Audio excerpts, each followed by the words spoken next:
don't go live within 10 minutes. Right. Your whole thing. So we're live now. We're live. All right. We're cool. live. We're live. So this is StreamYard, Rich, and it is streaming to Facebook and YouTube and like different Facebook channels. Like right now, this one is going to mine, Stevens, and Chad's because we have a show coming up on Sunday that we're on Facebook. So we're going to kind of talk about that, and I've got your connection is about to expire, Beth. So, but is it? Yeah, apparently it expires so that I don't have hold of it forever.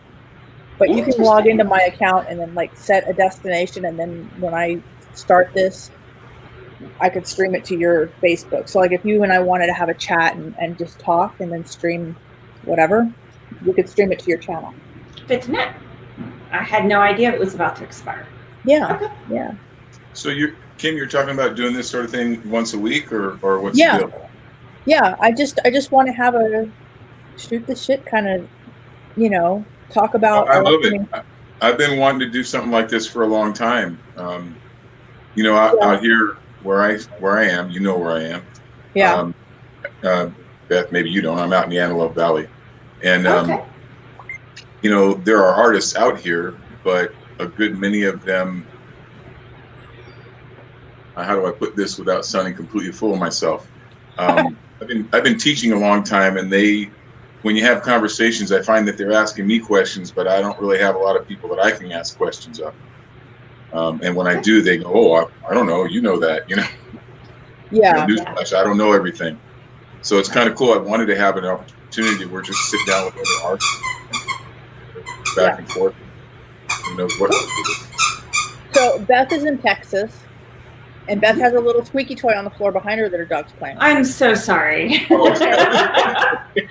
Every time I go live, she either gets in my lap and gets up in the camera because she wants to see all the people, or she grabs the loudest toy she can find and starts going at it. It's like, she's like, no, you've got to pay attention. Yeah, no worries. It's all about me. I have a studio dog too. He just doesn't care about what I'm doing. So. Oh, this one's, she's like 2 and she really thinks it's all about her. Yeah.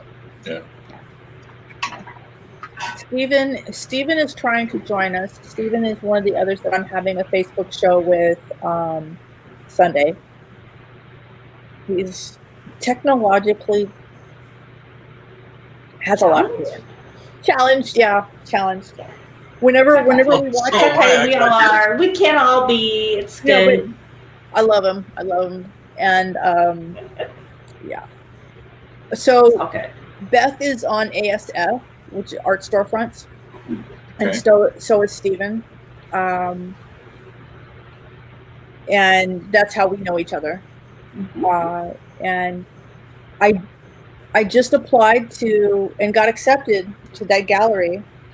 Yay! So there's a gallery in Texas that Beth belongs to.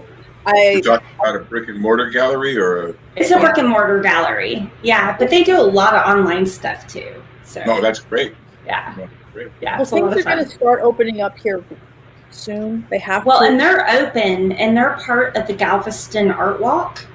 Okay. And they started that back up in July. And so, which is great. And so, they do it socially distance appropriate, which is great. Yeah. And so it's a lot of fun. They're a great gallery, and they actually have 2. They have a Fair to Art, which is where my photography's in. And then they have, I think it's From the Heart, something like that. Yeah. So gallery. Pardon? What's the name of the gallery? So they have, I think it's called From the Heart or something like that. And then they have a Fair the Art. The Art, yeah. And I have friends in Texas that are artists. I was just wondering if it's... Oh, they're great. Yeah, they've got a current open call right now for new artists. They have a couple of spaces open. I don't know if it's still open for, they get a lot of, it's a jury thing. It's not like you just automatically get in. Yeah. But yeah, they have a few few spaces as artists come in and come out. So Yeah. they're great. They're right off of an area called the Strand, and it's a really neat district in Galveston. Yeah, cool. Very historic area in Galveston. A lot of Victorian homes just off of it, and it's a very old area. And they're right at the corner of one of the most historic areas in Galveston. So it sounds like a place where they have a lot of foot traffic. A huge amount of foot traffic. I mean, just huge amounts of foot traffic, especially during summer and fall months when the weather in Galveston's beautiful. And then spring break is just phenomenal in that area, or Christmas. Those are the big times of years for there. But they have foot traffic all year long. And again, they do this Galveston Art Walk, which is really neat. Yeah, it's nice when a community actually, does things to try and promote the arts. Scottsdale's good about that. Yeah, Galveston's amazing. Scottsdale would disappear without art. Right. Right. I mean, yeah. Galveston's the same way. I mean, there's a bunch of galleries right along that whole area, and it's really neat. That's something I kind of miss, because there's, Kim, as you know, there is nothing like that out here. No, the most we had was MOA next to Graphic Experience, and that was. Yeah, MOA's a waste. Yeah, it is. MOA is a gallery museum up in Lancaster, and recently was taken over by. Well, that wasn't recent. That was way back when I was there. But well, when they built it, I mean, it's not all that old. It's only 6 years old or something. Yeah. Maybe it's longer than that now. But the first, what's the? Boy, I'm having some time into it. The lady that runs the place, Andy. The people that run galleries. Galleries, museums. Curator. Thank you. That's the word. You're The first curator, Andy. I think from the start, she had her sights set on, making a name for herself and maybe getting a bigger sort of a museum, or a more important museum somewhere back on the East Coast or whatever. She built the whole thing as, to all the local artists, as this is going to be a great place for local artists to show their work and all this. And it was never that. Kim, were you at that first show? I don't think so. Yeah, it was. They put out the call for all the local artists to, submit work. And well, I'd moved by then, right? Yeah, I think so. Yeah, I moved in 2009. So a bunch of us, submitted work, and I did, stuff specifically for that show. And It's got several galleries and this big main, it's a huge, like 3-story room that's open air, and then everything's built around it. Right? It's like a rotunda, but it's square. And so anyway, everybody's thinking they're going to have their work displayed prominently. Well, we get there, and they had put all the local artists' work in these little rooms off to the side. I did a 30 by 40 landscape that I won't go into detail, but I did certain things because I knew her. She had proclivities toward abstract art and things. So I was doing different things with division of space and stuff like this. And I submitted that in a little small piece just in case. Well, she had no interest in the big piece. She did include the little piece, but it ended up getting hung outside the men's room, right next to the door, between the door and the fire alarm. Oh, Jesus. No. And now that was just mine, but there were a lot of other people with similar experiences, and they had this whole red carpet thing, and it was white, it was black tie, for the opening. So everybody gets there, and they're filming all these people as you're coming down the red carpet. But it turns out those were only her invited guests from New York and downtown LA. All the local people, when they come down the carpet, they put the cameras down. And then the height of the whole thing was, you get into the main gallery. She's got this guest curator from New York City that's giving this long, drawn-out speech that's a bunch of nonsense. And there was actually, like, the two things that stuck out the most. Those little cushions they give you if you have surgery on the backside. You had to sit gingerly. They had one of those that was just mounted on a wall.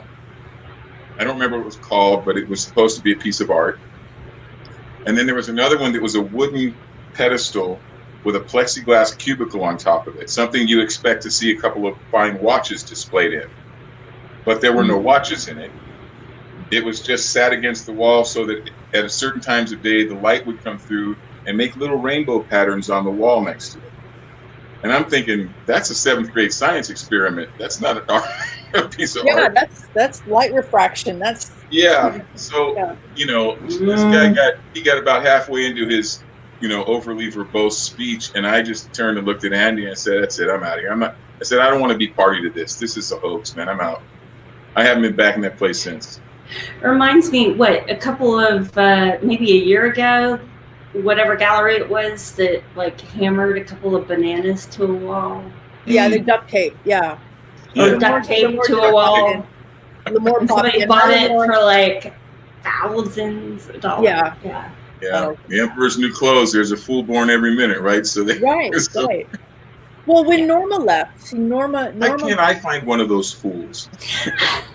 I'm with you. Yeah. Hi, Todd. I could never get away with that. If I tried to put that in there, I would be like, yeah, no. Hi, Lenore. Lamore's in. Todd's here. Todd's watching. Hi, Todd. How do I see them? Hello, folks. Do you look under comments? Go on the side, and comments. Side next to comments. I see comments. There we go. Kim, since this isn't actually broadcasting on my stream, not. Is there a way for me to download it and get it onto my stream? I can download it for you, and I can give you the video. Okay, that'd be cool. Yeah. Okay. Yeah. Brenda wants you to pick her. Yeah. I'm not sure what for, but. Well, my August giveaway. I just announced my August winner this morning, but that was a different stream. That's awesome. Yeah. So what do you guys? What's everybody working on these days? Are we allowed to talk about that yet, or? Yeah. What are you working on? Beth, why don't you go first? I don't even know what kind of work you do. Okay, so I'm a fine art photographer, and I do a couple of different types. For the most part, my niche is painted photography. So basically, I take a photograph and then I enhance it, and I do it through physically painting on the photograph itself through either Corel Paint or through Photoshop. But yeah, so a lot of my art is Texas or Western themed, but I do other stuff too. Right now, one of my big projects is doing still lifes, because with COVID, it's really hard to get out, especially in Texas with 110 degree heat and with the hurricane having just passed. So I live right on the Gulf, and so I'm literally right on the water. And so with the hurricane having just missed us, and the storm surge and everything, our wetlands and a lot of our landscapes and all that kind of stuff, it just isn't in its normal state. Yeah. For really nice landscapes and things where I would normally go in and hand paint my sunsets and things like that I would normally do. So I've been working really hard on some still lifes, kind of doing that classical Renaissance setup of really pretty fruits and flowers and that kind of stuff, and then going in and hand painting the details. So that's been a lot of fun. Do you normally do more outdoor stuff, or is this? Typically, yeah, almost always it's plein air and natural light. One of my huge photography mentors, he is the best at cutting edge lighting. I mean, he's just massive in cutting edge photography lighting. He's worked with Red Bull and with big names in adventure photography and with Nat Geo, and he was a Nikon ambassador for years, and a whole bunch of stuff. I'm a By day, my day job is that I work for NASA, and I am an aerospace engineer. I'm working on our You're a next rocket capsule. scientist. I'm a rocket scientist in my day job as a slacker. And so I had him come out and teach his cutting edge lighting techniques. He actually helped like develop some of the best lighting equipment on the photography market. I had him come out and help teach our NASA photographers his lighting techniques. Wow. But I got sent away to go and go on travel for our rocket development. So I had no ability to actually go and see and take his class. So I literally just took his class like last weekend. It was amazing. How cool is it to have access to somebody like that? That's great. It's amazing.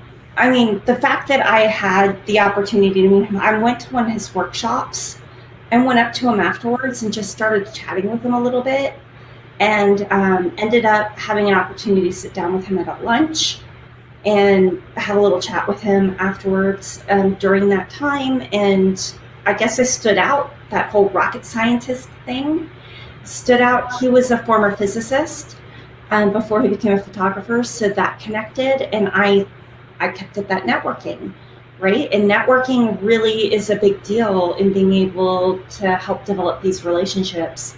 Sure. And ever since, I've been able to just email him or IM him and ask him questions, and I finally got to take this cutting edge lighting course of his, which I've been wanting to take for years. And it's just been amazing. So I've been setting up these still lifes. Normally I would do this kind of thing outdoors and do something like really action packed and stop motion and all that kind of stuff with this. But in COVID, that's just not realistic for me. And so I've just been setting up little still lifes in my using using his techniques, and then going in and painting the photos and stuff, and putting my spin. And it's so much fun. Yeah, I'm not speaking from experience here. I haven't done that, but it sounds to me like maybe an opportunity to use, some pretty impressive techniques on a simpler scale, and maybe a better way to master them before you take them outside, and you can get some pretty impactful stuff with just simple little compositions anyway. So exactly, that was my thought, and I don't have all of his fancy equipment. And so for me, this was a way to just kind of practice, like, how do I set the shot up, and how do I, where do I position the lights, and all that kind of stuff, just really on a smaller scale before I really go out and do a big shot. Do you find that people who have backgrounds in the sciences generally make really good artists? I think so. It's Rich, you got to let her in on that one. I'm sorry. Okay, what's the crack up here? I need to know. I've been a full-time painter for about 3 years now, but before that I had 30 years running an immunohistochemistry lab for. Aha! That's awesome. So maybe a slight bias there. That's fabulous. And Kim, thank you for taking your logo off of my head. No problem. Sorry about that. Yeah, I really do think having, a science background or a technical background is really great going into the arts. I mean, I think that's one of the reasons why, we at NASA have started promoting, instead of STEM, I don't know how many people out there have heard of STEM, but it's science and math and engineering and technology. We started promoting it as STEAM, which includes with art, because it's holistic. And so when you have the capability of having all of the technology behind you plus the art, you end up enveloping your entire brain into the process. And I think that's really important. It opens a lot of creative doors that you wouldn't have had otherwise. Well, yeah, I think in my experience, in not just my personal experience, but experience in people that I've taught, and the last couple of years I've been teaching art for 7th and 8th graders at my son's school as well. Cool. And one of the things that I've seen is that there are things that I can teach them using art as a vehicle, right? Like I can teach them a lot about physics. I can teach them about the natural sciences, because it's one thing if I say to them, Okay, today I'm going to teach you about, asymmetric rhythm, right? Right. And their eyes glaze over and they're like, They're oh. like, But if I just start drawing fence posts and spacing them, in a manner that's not equidistant, and then I start talking about it, and I'm just teaching you how to draw or teaching you how to paint. And then the next thing you know, you say, you know what I just taught you about? And then, or fractals, or there's all kinds of things where that can play. So fractals are huge. Sometimes. No, well, but I mean, it's a great example. Yeah, it is. I think I was about 8 or 9, and computer. I'm going to so date myself here, but computers were kind of becoming a thing where you could do all kinds of stuff actually on a screen rather than just have like your name scroll across in multicolors or whatever, using BASIC. And my mom took me to a friend of hers house, and her son was really into programming about fractals. I had never heard, I was 8. I had never heard of the fractal, right? I was absolutely mesmerized from the artistic perspective of a fractal. He was into it because he was college and he was math. Right. From my perspective at 8 or 9, I was looking at this from the beauty of it from an art perspective. I didn't understand at 8 what it meant mathematically, but I thought it was an amazing thing. I always figured math was a communist plot designed to make us all crazy, and then they'd come in and take over when we were all running around insane. So math was the thing, but so it never made sense to me. That physics of light didn't make sense to me until I started painting, right? A lot of that stuff, absolutely. There's the rule of thirds, all this different stuff. A lot of the compositional stuff theoretically didn't make a lot of sense to me, but I'm more visual. So once I started putting it on canvas and seeing how things work, it just clicked. So I know there are kids that I talk to, there's in the school that it's the same thing for them, and plus it's just more fun if they don't realize they're learning something for some reason. Yeah. Well, my mentor, Michael Clark, as a prior physicist, for him to have developed all these cutting edge lighting techniques, lighting is nothing really but physics, especially when you're developing strobes and batteries and all these kinds of things. So for him, it was just an absolute natural progression. Yeah. And his photography is amazing. Yeah. It's always fun to find out what's behind all the great results. And he could never have gotten there without that understanding. Yeah. And well, I have a feeling that the scientists are taking over the conversation here. That's okay. Sorry. Before we discuss whether photons have mass in a vacuum or not, Kim, what have you been doing? I have a show coming up on Sunday. Sweet. A live show on oh my gosh, Steven's able to join us. He's finally made it. Steven! Yay! He figured out how to get in. Steven, I got actually some. Yeah. There's a Gotta turn that one off. You guys. Yeah, turn that one off. I got something to add to this. Sweet. If you look at the, you got to turn that off. You're echoing. You're echoing. It was that I was on an iPad. Well, you got to turn it off.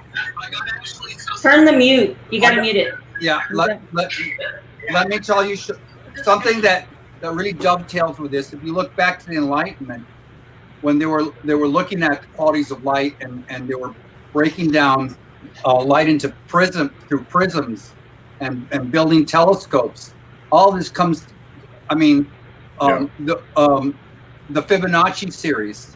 The golden section is ancient, and I studied architecture, and buildings are proportioned according to the golden section, which is basically you take you take a diagonal to a corner of a square, and you drop an arc down, and the resulting rectangle is a golden section rectangle, and Alberti and all these Renaissance Da Vinci. Da Vinci, all of those Yeah.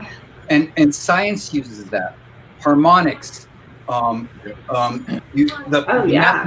mathematics of music. Pythagoras developed the whole notation for music, and Absolutely. you use it all the time in science and engineering. I mean, all these different harmonies. I mean, I paint waves, and you're talking about light. Light does several things. It bends things. Waves bend light. So I had this one, for instance, painting a wave, and I show how the water does three things. It acts as a lens, so you can see deep into the ocean. It reflects the sky like a mirror, and it bends light.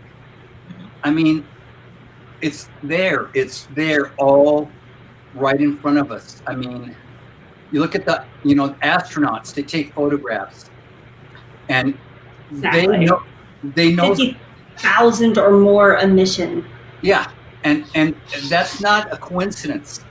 The type of information they get, there's more than just objective fact. There's subjective fact too, and a lot of times, what they record on their cameras dovetails with what all the numbers you're bringing in, and information is data that's been interpreted, and nothing does that like and crystallizes that like an image. And artists are mathematicians, just like musicians are mathematicians. Yes, some of them just don't realize it. That's kind of the fun thing. It's true. Look, plastic surgeons use the whole proportion systems for our face. The three eyes wide, right? And then 2 to the temples, right? So 3, 5, and then there's a perfect triangle to where our lips start, right? So that's the facial mass, right?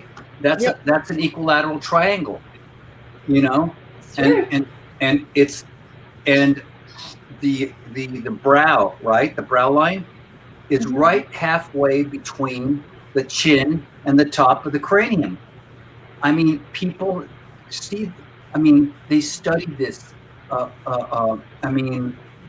Back in the day, Michelangelo had to go at night and dissect bodies because it was considered desecrating the body. But we found the math. We found that look at a sunflower, the radial pattern of the seeds of a sunflower. It's everywhere. Okay. It's everywhere. I mean, look, you as a teacher, I've taught middle school, and nothing can open up a child's imagination than seeing something crystallized that they see every day and show it to them in a way they never looked at it. Well, and recognizing, this is no great accomplishment on my part. It's because I had so much trouble with math when I was in school. No problem. I did too. With chemistry, for some reason, that wasn't a problem because it made sense to me. It explained things, but math was too abstract a concept for me. But when I start painting, I start seeing things and how it works, and it made sense. So now when I've got these kids in my classes, there's one kid that he was in the class last year, and he's one of these guys. He's a nice kid, but he has some trouble focusing and concentrating. Doesn't have any confidence. Doesn't think he's good at anything. And he's in a single parent family, and his mom tries hard, but he has no male influence. And I just kind of took the first day. I thought that kid's going to be the biggest pain in my side, and I was right. And somehow he became one of my favorite kids at the school. Yeah, that's he graduated from 8th grade. He moved on to high school, but throughout this summer, he's been sending me drawings, pencil drawings that he's been doing, and I've just been kind of critiquing them and trying to encourage him. And he's getting better, and I'm teaching him things about art, which, again, as I said, I think you guys know, there's so much that you learn when you learn how to draw and paint and sculpt. And you're not kidding. That translates to other areas of life that you go, wow, I didn't realize that. So there's that. But the other thing is he's learning. This is a kid who once said to me, Mr. G, I'm just not good at anything. And he'd given up, right? And so now that he's seeing he's progressing at this, my hope is that, and he doesn't realize this is why I'm doing it. I don't care if he becomes an artist. I want him to learn that, look, you can do this and you didn't think you could. Maybe there's some other things you can do as well, right? So, and all I'm saying is art being a vehicle for that, it's just a huge added bonus. I mean, I would paint no matter what because I have to paint, but it's great when you can use it for something else. Can you tell me something? Why is it that we do not value, as a society, the gift of being able to draw? We teach kids to write. We teach kids to read. They don't even teach cursive anymore. But drawing. That's changing, Kim. That is changing. It is starting to come back. But drawing is a way of understanding your world in a way you can't do that through words. It's a prehistoric method. I mean, it worked way back then. It's worked ever since.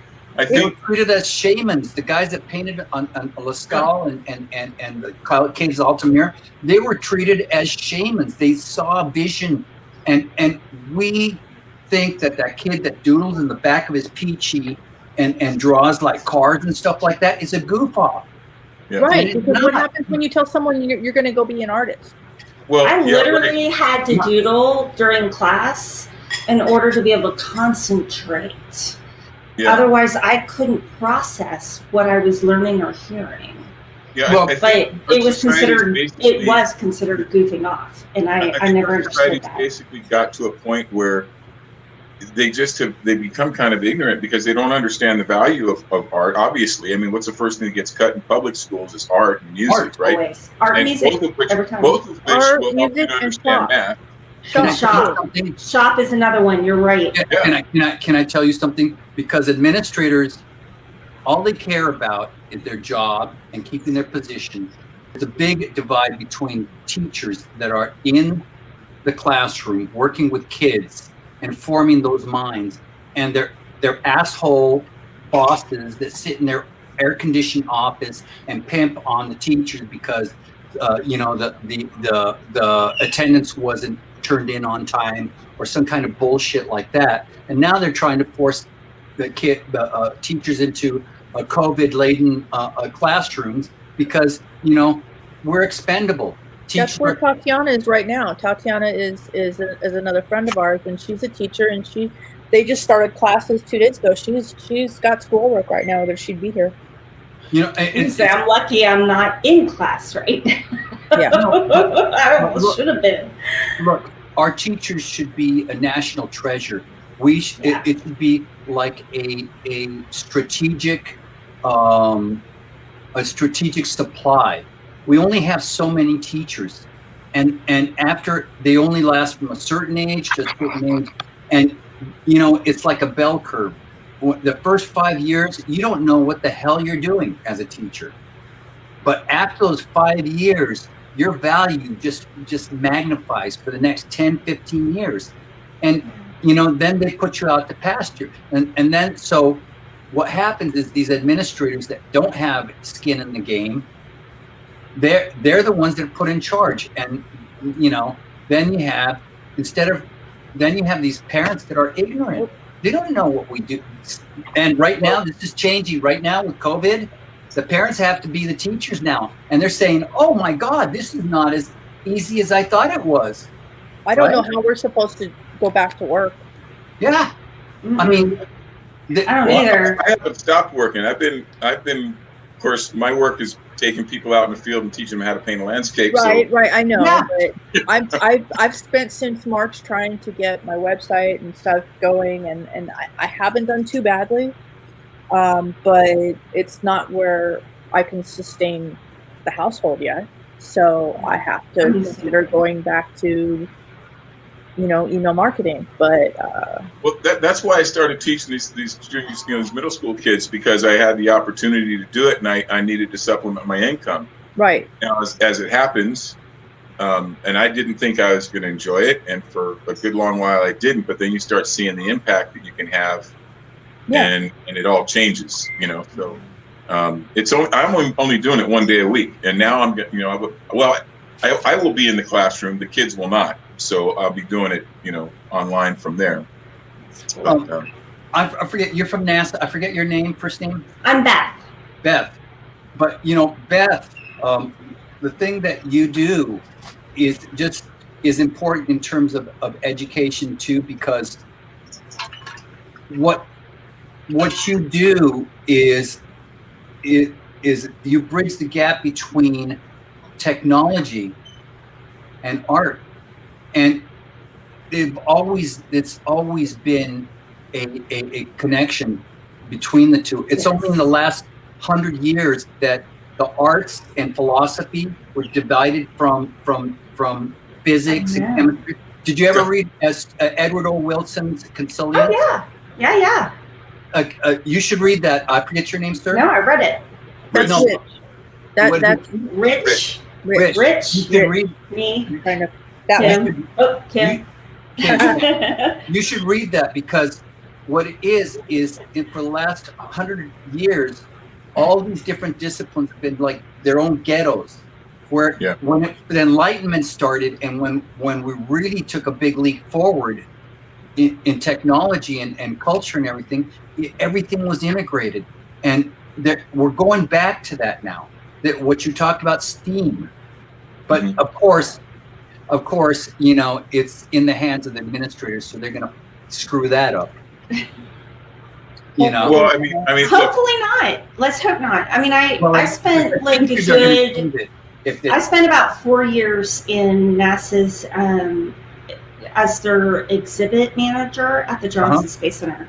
And a big part of what we were doing was providing that bridge between education and technology by bringing our,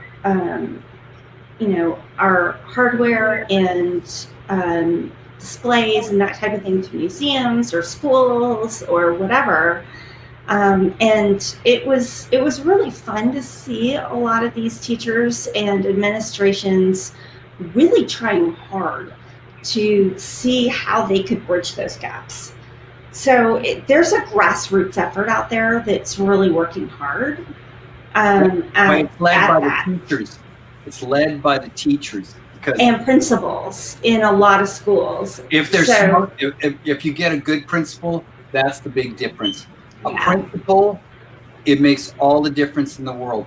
And the ones that are really good listen to the teachers. The ones that aren't good, they just listen to what the commissioner or whatever the school board says, and they don't listen to the teachers. Teachers like you, they need to be empowered. You probably have a million ideas on how to enrich your curriculum, right? Stephen, the thing is, what you're talking about, and I don't mean to assume that you don't realize this already, but it seems like a human nature thing to me, because I experienced the same thing in 30 years working in a research lab, right? I had all these administrators who had never spent a day in a lab, had never had to do anything practical. Yeah. Right. And they had a different bottom line than I did. I'm trying to find solutions to problems on how to cure cancer and how to identify tumor cells and stuff.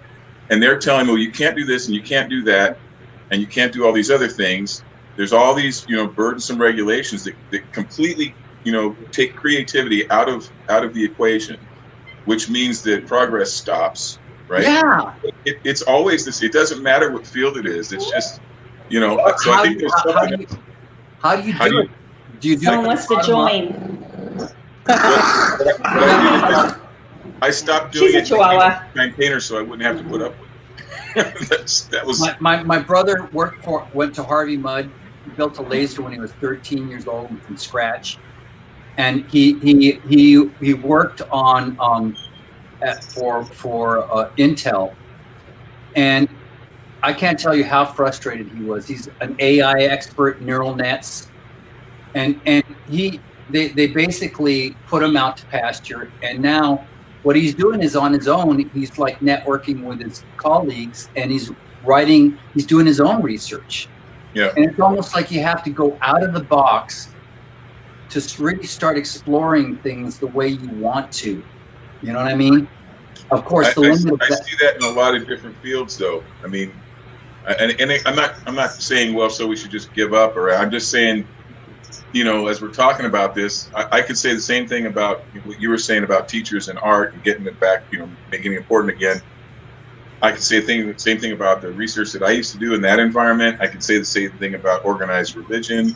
And I'm not trying to get real political here or anything. I love my church personally. Okay, I'm not trying, but if I had a complaint about it, the thing that always messes it up is people get in the way, and you have somebody put in charge, and then they have a different, agenda, and organizations eventually they lose focus on what the original goal was. Look at Common Core. Look at what happened with Common Core. You guys familiar with Common Core? Oh yeah, it's the thing that doesn't let me help my kids with their math homework. Because the curriculum was just rushed out because of Arnie, whatever, Obama's Secretary of Education, who had never spent a day in the classroom. He played basketball. Again, all theoretical, no practical experience. No, you know more about, all you guys know more about how to teach math. You could take a kid and teach him something about math, practical. Especially at NASA, you could show him the math. You could talk about nature and how cells replicate and what a geometric progression is and all that. Kim, you could talk about coding, right? Mm-hmm. You could talk and you could show kids that very practical, and that's where math really comes alive. When you see, hey, it's useful. Right, when it becomes relevant to your own experience, right? Yeah. Right. Our poor viewers are probably sitting there going, I thought we were talking about art. We're talking about math. We are. Listen, the same thing.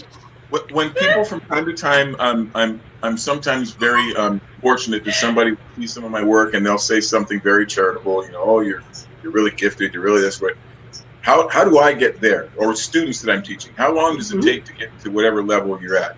What do I do? And one of the things I'll tell them is, read something like The Origin of Species.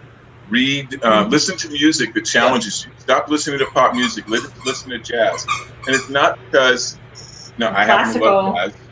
Classical. I studied violin from the time I was 8. So Pythagoras.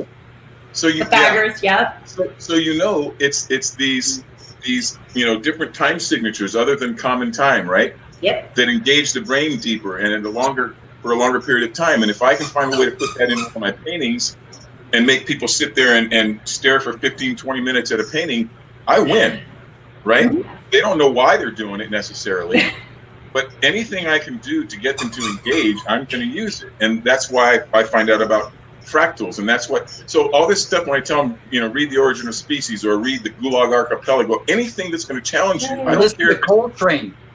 Yeah. Oh. Yes. Excuse me. You just made my heart start pounding.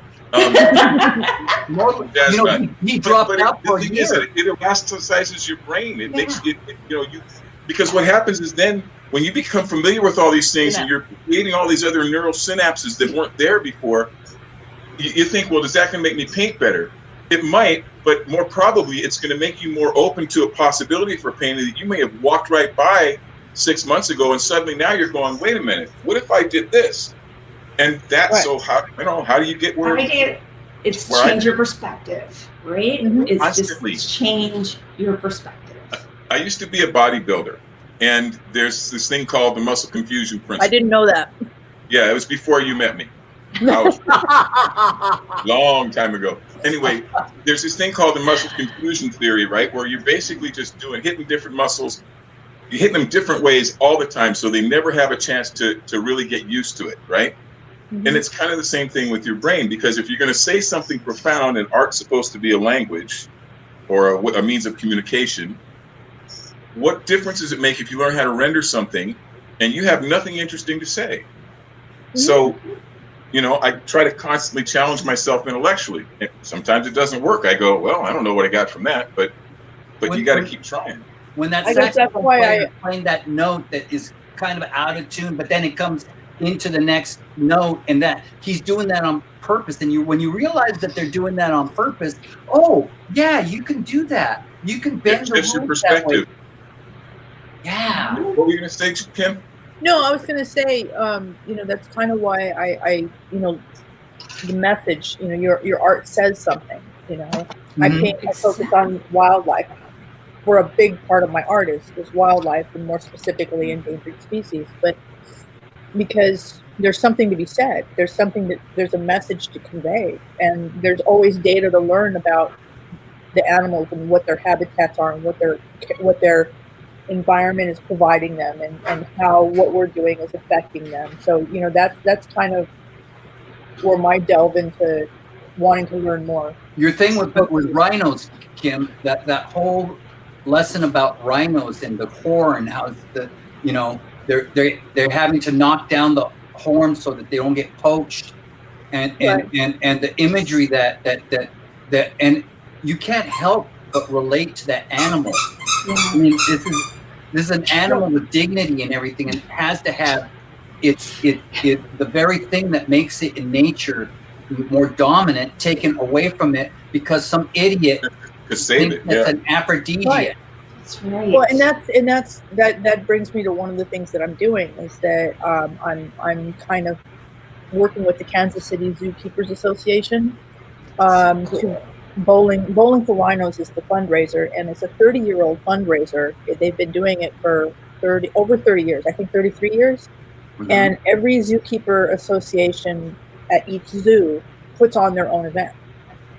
So Kansas City reached out to me to donate, and I'm like, I personally wanted to get more out of. Hello, someone just jumped in. Anyway, I wanted to give, but I wanted to get. So what can I do? So my idea was to paint something live and draw their audience in to see it, and then hopefully some of that would translate to traffic to my site, and then I would run a sale where I would donate part of the sales for. Mhm. Okay, we're blocking that. Anyway, Yeah, that was nice. yeah, that was nice. After you said hello and everything. Yeah. Okay, but so I got asked. I'm planning to do the live painting on September 9th, and it turns out that they need more help. They're not allowed to do it during work hours to do this fundraiser. They're not allowed to. So this poor lady who has two full-time jobs because life is expensive, and she's just having trouble, rallying. And they want to do an in-person bowling event in the middle of the pandemic. So I'm like, no, we're going to do the silent auction part, and let me help you with that. So we're taking that online at my suggestion. She was just going to have that in person, have the silent auction items in person at this bowling alley. And I'm like, let's open it up. So I'm actually, I went to Small Wins, which is a Facebook group for art storefronts. And I said, hey guys, who's interested in helping out? This is what's going on. And I had people coming out of the woodwork just to donate. Hey, thank you for putting this together. Hey, thanks for letting me work with you. It's awesome. So I'm putting that together, and their event is October 3rd. And hopefully this works. It'll be fun. Yeah. Here's the thing: if this works, if this succeeds, the LA Zoo's already I reached out to the LA Zoo, and they asked me for a proposal. So I did a proposal to the LA Zoo to donate and do this thing with them, live painting, and to draw people in. Ooh, I want that. I watched it be painted, kind of thing. If this succeeds, then that kind of gives me a foot in the door for all the other zoos. That's fun. And my thought is, during the pandemic, they're having to, if they're open at all, if the zoo's open at all, you're having very limited attendance. You have to limit the attendance, so you have to make a reservation to come to the zoo. So how are they taking care of all the animals? They have to be taken care of regardless if there's a pandemic. Yeah. True. And plus you're Great idea. Plus, Kim, you're supporting the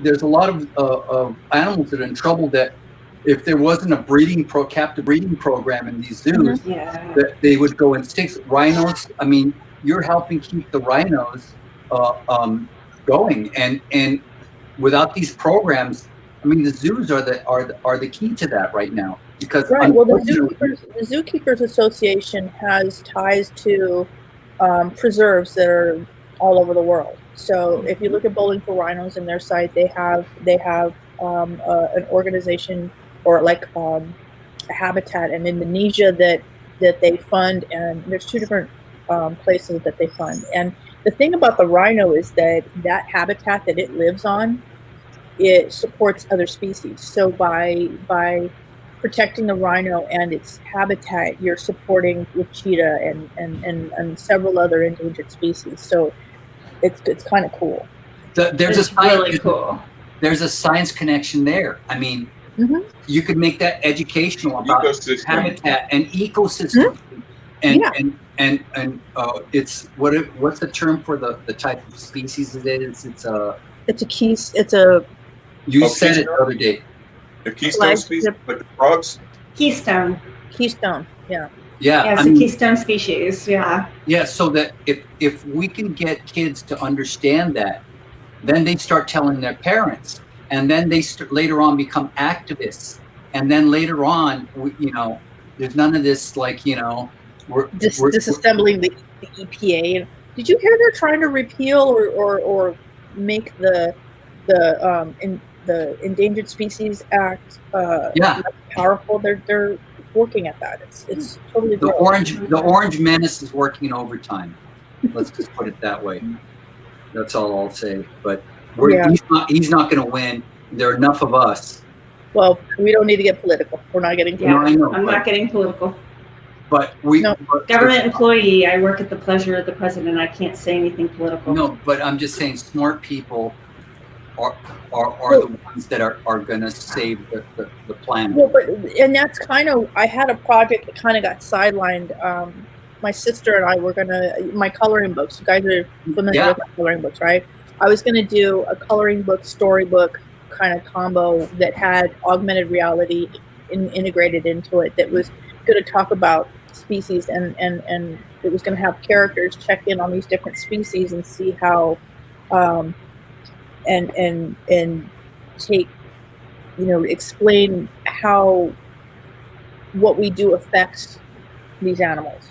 And the whole thing was going to play out in AR above the book. It was going to be freaking awesome. I saw recently an explanation. Vicious. The Tasmanian devil, how farmers basically they basically made the Tasmanian devil the villain, and they had no scientific basis for that.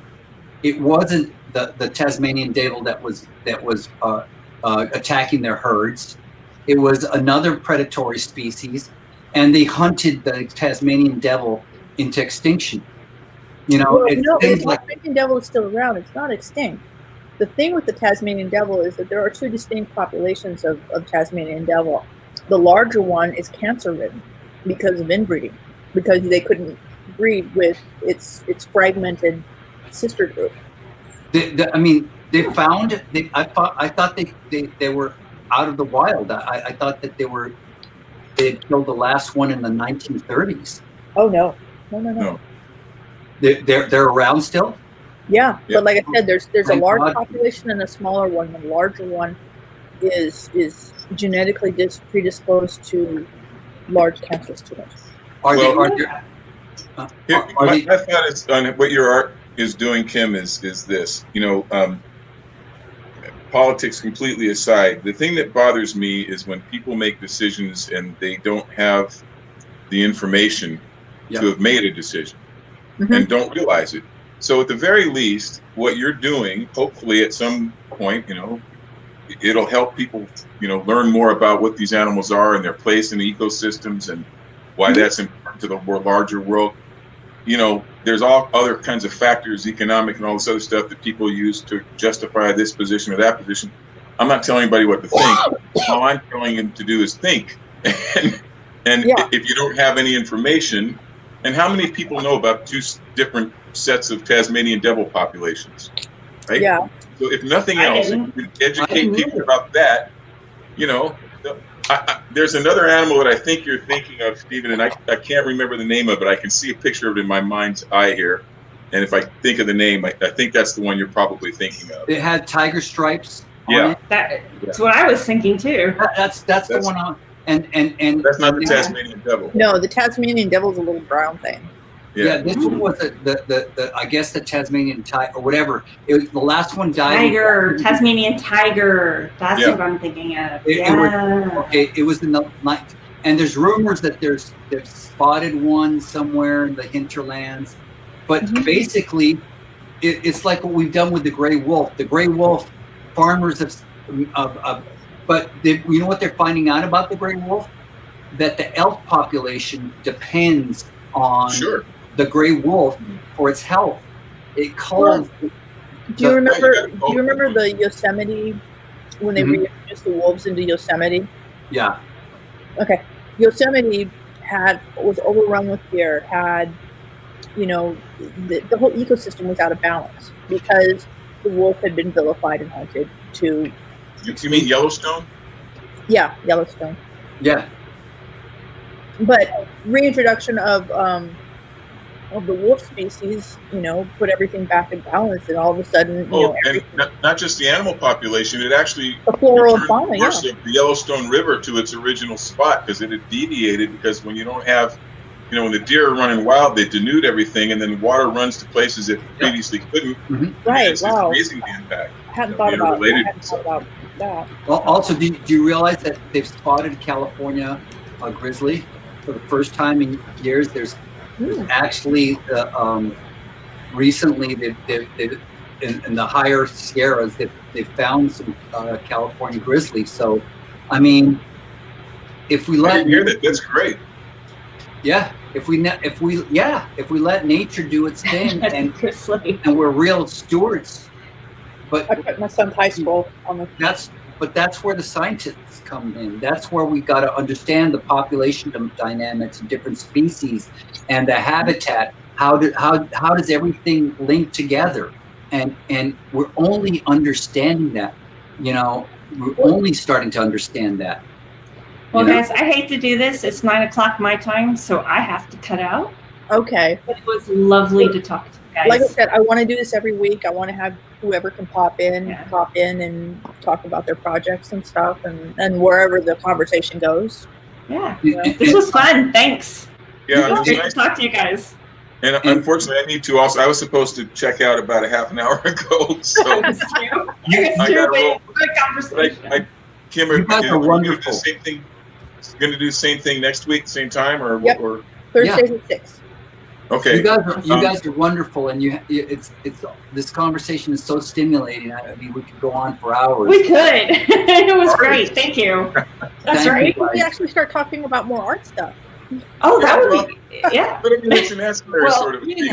It'll get there. We'll get there. So here, let me wrap it up with a big bow. Then we're artists. We have the ability to teach people things without them knowing that they're learning things that are going to make them smarter, wiser, make better decisions.